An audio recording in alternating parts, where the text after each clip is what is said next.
Hello, and thank you for watching my video. Today is the start of a new series. This is a Let's Play of the Mass Effect 1, 2, and 3, and I wanted to take you on my journey as I take a character through the 3 campaigns, keeping the same character, going from one series to another. And you guys are actually going to have some input on certain crucial decisions. I will asking for a number of you guys to vote on a particular path we should do. And so I'm hoping that this will get some enjoyment, and those of you who have never seen this before get something interesting out of this. So you can see here, you get a choice. You can either go with the standard John Shepherd. I want to go for my own character. I've already created a female and run through, so this time I'm actually going to create a custom one, and I think I'll call it mine. Sort of YouTube name, Mikei. So there we go. This is me. And we'll be able to edit our character. And so remember that your character actually keeps these features through each series, which is fantastic. They actually get better quality because obviously Mass Effect 2 and 3 came out later. And so graphically, they update as the games go along. And it's really, really impressive how it does that. So here we go. We've got this reconstruct profile. And you get to choose, some of your backstory. Again, very similar to Guild Wars 2 in the fact you obviously get to pick, are you an orphan? Are you of nobility, for example? And these actually make an impact on some of the dialogue dialogue conversations you actually have with certain people.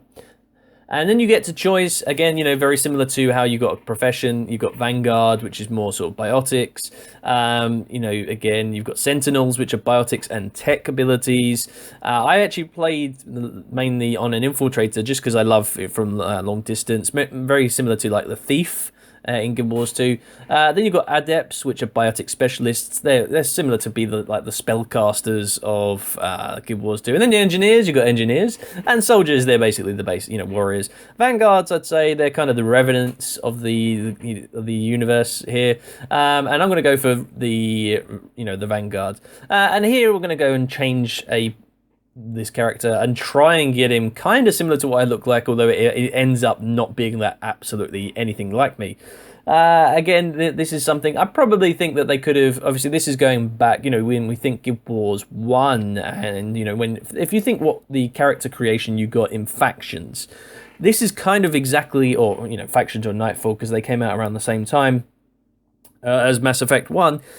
The Mass Effect detailing obviously is pretty impressive. You can have scars and change the complexion, but obviously now this is a lot more. Almost 10 years down the line, the graphical detailing isn't as sophisticated as it once was, but that's changed with the times. But what's great is that you can actually update some of the features when you progress into Mass Effect 2 and then Mass Effect 3. So if you're not sure, if you're not too happy with the way your character looks, you can slightly change that and to make sure that your character's more up to date. Look at the new features they brought in with the other games, because it's really impressive what they actually do for some of the character creation and being able to, lots of different features change this.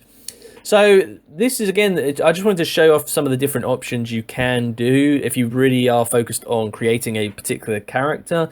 You've got eye shapes, eye height. Again, when you come and you look at, for example, BDO, Black Desert Online, has some incredibly detailed character creation skills and features. The ability to dye your hair 3 different colors at different height lengths, and to make it wispy or sort of different, it moves in different ways. It's phenomenal, and it's impressive to see where we've come from, where now at this point here you had certain specific templates, and again, I'm just kind of creating a basic sort of character model. I want to just keep him average, Mr. Average. That's what we're going to go for here.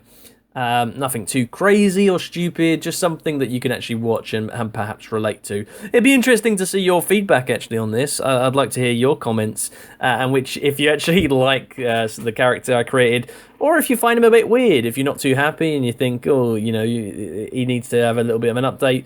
Well, when it comes to Mass Effect 2, we can do that. You guys can actually make a choice on how we go for, maybe we could change the hairstyle, the facial hair.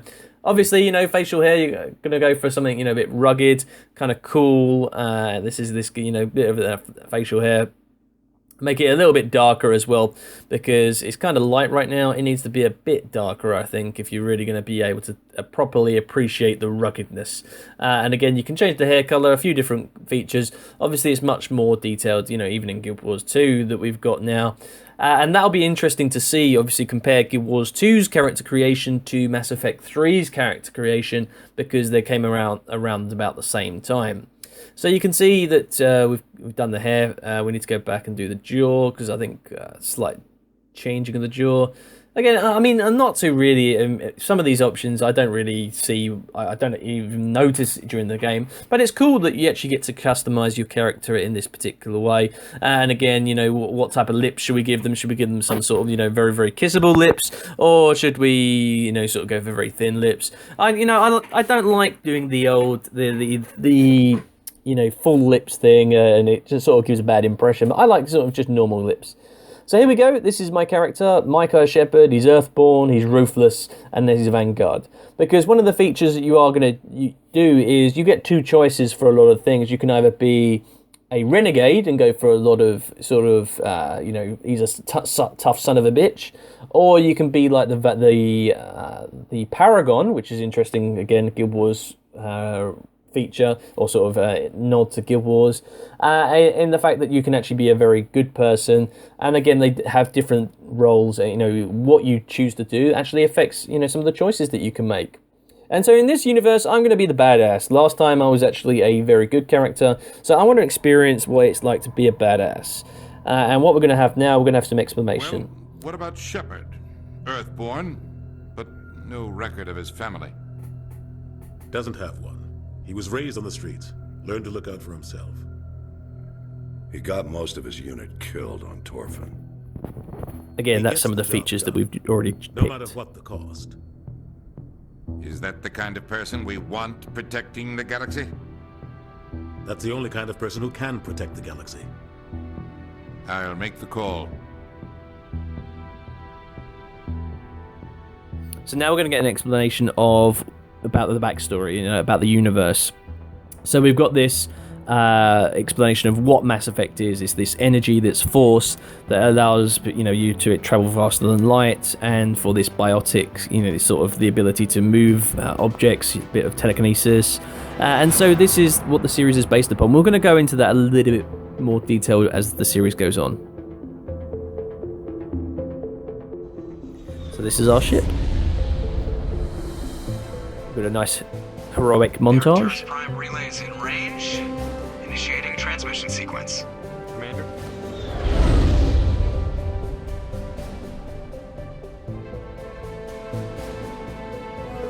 We are connected.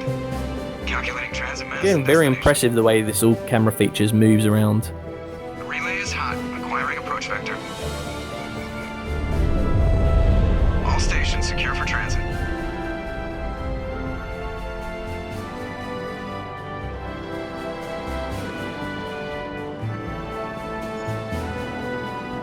Oh yeah, heroic pose. Board is green. Approach run has begun. So here you go, this is how we could travel faster than light.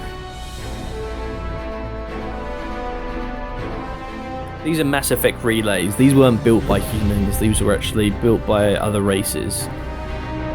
Hitting the relay in 3, 2, 1. And away we go. Thrusters, check. Navigation, check. Internal emissions sync engaged. All systems online. Drift, just under 1500K. 1500 is good. Your captain will be pleased. I hate that guy. Nihilus gave you a compliment, so you hate him. You remember to zip up your jumpsuit on the way out of the bathroom? That's good. I just jumped us halfway across the galaxy and hit a target the size of a pinhead. So that's incredible. Besides, Spectres are trouble. Love the voice acting. I don't like having really them good in aboard. this. Call me paranoid. You're paranoid. The Council helped fund this project. They have a right to send someone to keep an eye on their investment. Yeah, that is the official story. But Only an idiot believes. So what you have here, you've got these choices, and the bottom one generally is the one that Your makes you a bit of a soldiers act badass, a renegade. The top one, you're the good guy. Joker, status report. Just cleared the mass relay, Captain. Stealth systems engaged. Everything looks solid. Good. Find a comm buoy and link us into the network. I want mission reports relayed back to Alliance Brass before we reach Eden Prime. Aye, aye, Captain. We'll also have a discussion about what the stealth drive is technology. We're going to come on to that a bit later as well. Lieutenant. Tell Commander Shepard to meet me in the comm room for a debriefing. You get that, Commander? Great. You pissed the captain off, and now I'm going to pay for it. Don't blame me. The captain's always in a bad mood. Only when he's talking to you, Joker. So you see here we've got a few different things. The Codex is this encyclopedia. I'm not going to go into it too much. I'll try and explain it as we go along. When you come up to an ally, you got this option to press E and to speak with them. Congratulations, Commander. Looks like we had a smooth run. You heading down to see the captain? I'm on my way to give him a status update right now. With all due respect, sir, maybe he'll finally tell you what we're really doing out here. Info's on a need-to-know basis, Presley. Just follow the orders you're given. Understood, Yeah, you tell Commander. him. There's lots of little conversations going on. There's something not... What do you think, Commander? We won't be staying on Eden Prime too long, will we? I'm itching for some real action. I sincerely hope you're kidding, Corporal. I love this doctor. Your real action usually ends with me patching up crew members in the infirmary. Marines are meant to fight. You just fix us up when we're done. I Really know good how voice things actress. work, Commander. I've seen my share of combat, but it's foolish to go looking for trouble. You could both take a lesson from the captain.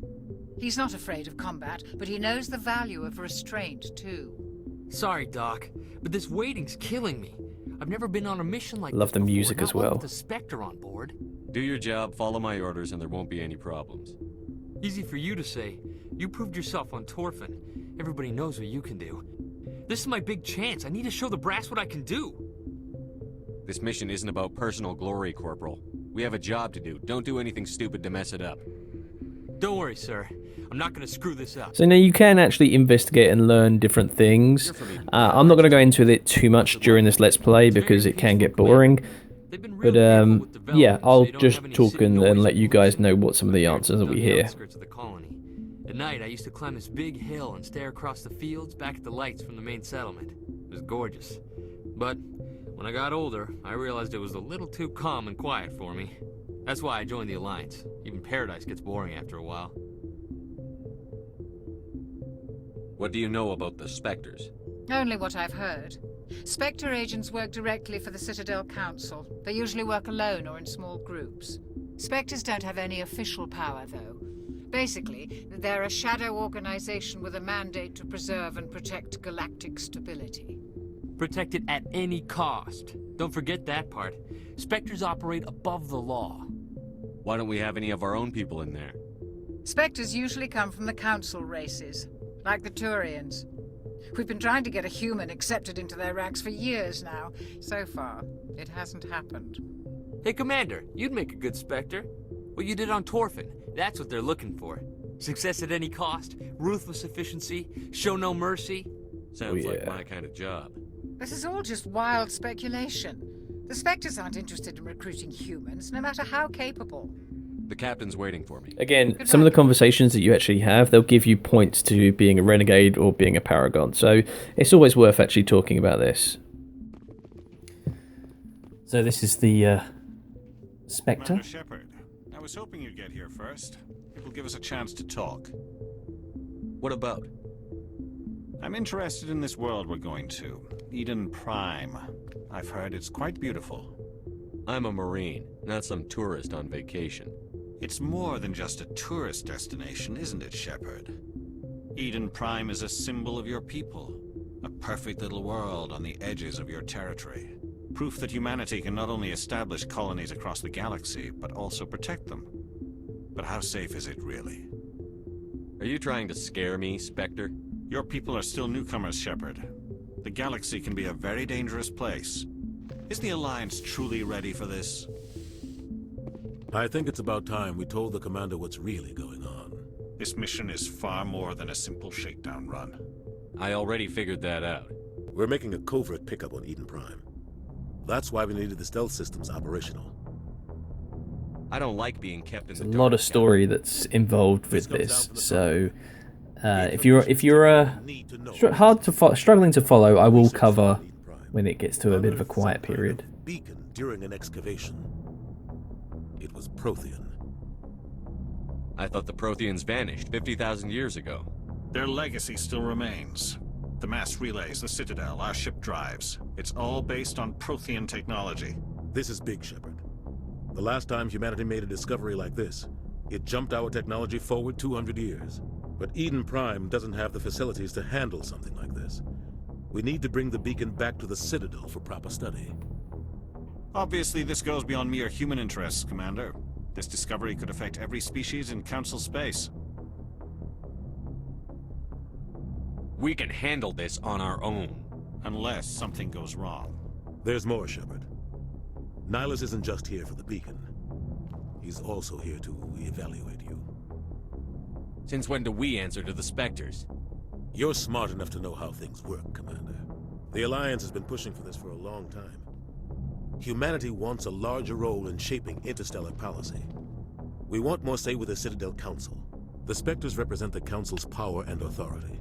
If they accept a human into their ranks, it shows how far the Alliance has come. I was impressed when I studied the reports from Torfan. A grim business, but you got the job done. That's why I put your name forward as a candidate for the Spectres. I don't like people making decisions about my future. This isn't about you, Shepard. Humanity needs this. We're counting on you. No pressure I then? need to see your skills for myself, Commander. Eden Prime will be the first of several missions together. You'll be in charge of the ground team. Secure the beacon and get it onto the ship ASAP. Nihilus will accompany you to observe the mission. What do you know about the Protheans? Just what they taught us in school. They were a technologically advanced species that ruled the galaxy 50,000 years ago. Then they vanished. Nobody really knows how or why, though I've heard plenty of theories. But everyone agrees, galactic civilization wouldn't exist without them. Their Citadel is the very heart of galactic society, and without their mass relays, interstellar travel would be impossible.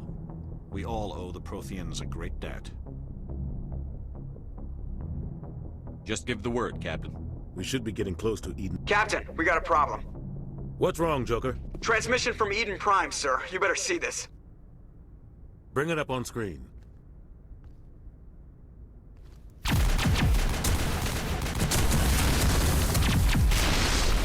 Get down!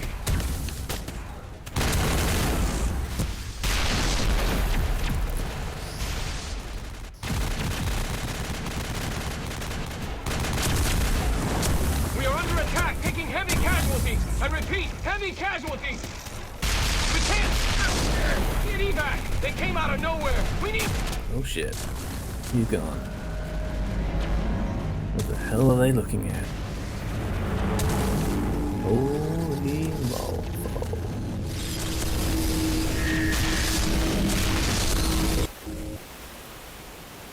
Everything cuts out after that. No comm traffic at all. Just goes dead. There's nothing. Reverse and hold at 38.5. That's a big ship. Status report. 17 minutes out, Captain. No other Alliance ships in the area. Take us in, Joker, fast and quiet. This mission just got a lot more complicated. A small strike team can move quickly, without drawing attention. It's our best chance to secure the beacon. Grab your gear and meet us in the cargo hold. Tell Alenko and Jenkins to suit up, Commander. You're going in. Quality of the cutscenes is really impressive. Just really well voice acted. Some just great cinematics. Engaging stealth systems. It's a lovely story, really well told, and if you really like that in part about Guild Wars, you will love the story in this. Your team's the muscle in this operation, Commander. Go in heavy and head straight for the dig site. What about survivors, Captain? Helping survivors is a secondary objective. The beacon's your top priority. Approaching drop point 1. Nihilus, you coming with us? I move faster on my own. Oh, he goes. If you're wondering what that N7 is, it's like a special elite rank. Otherwise, I want radio silence. So you get like the N7 like officers. They're the best of the best. We are approaching drop point 2.